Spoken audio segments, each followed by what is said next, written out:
So my name's Daniel Turner and this is Tom Crabb, and we are racing Team Runaway this year in the Melbourne to Osaka race. The boat itself is a Sayer 11, so it's built of carbon fibre. It was constructed by John Sayer, well known in this race, and he built it specifically for the 2003 race, and yeah, he did quite well in it.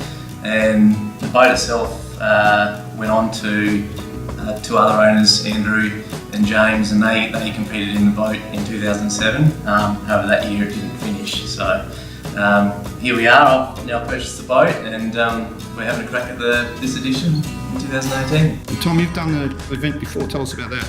Yeah, I had my own boat in 2007. It was a modified Adams 11.9.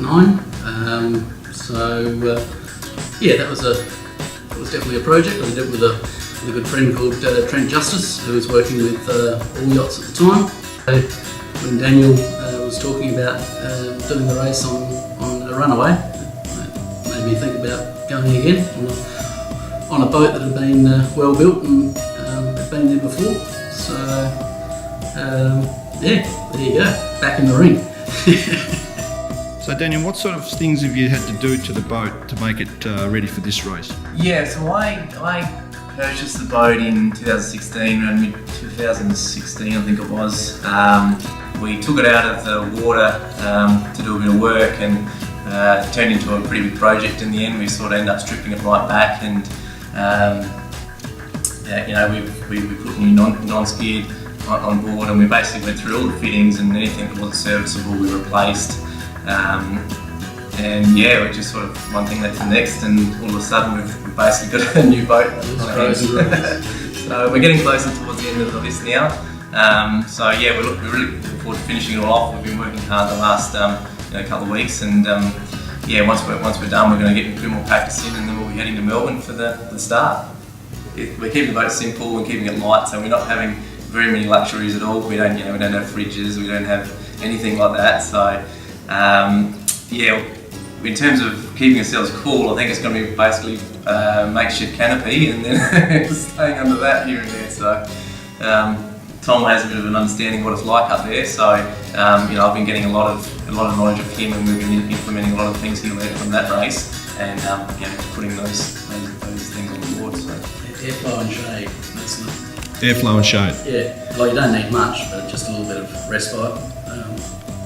With the fact that you're ultimately just heading north, the sun going, with the sun basically going across you, it's quite easy to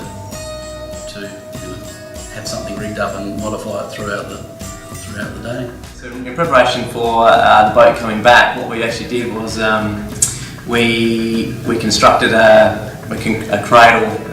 Tom did the splashes, and Australian Fishing Enterprise in Port Lincoln, they were kind enough to put together the actual cradle itself. So when the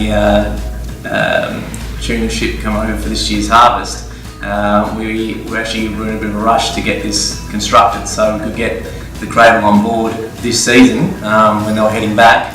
And so basically, yeah, that cradle got on board the ship this year, and once we get up next year, that cradle's going to get put on board again, and then we're going to put the boat on the cradle, and she'll be coming home.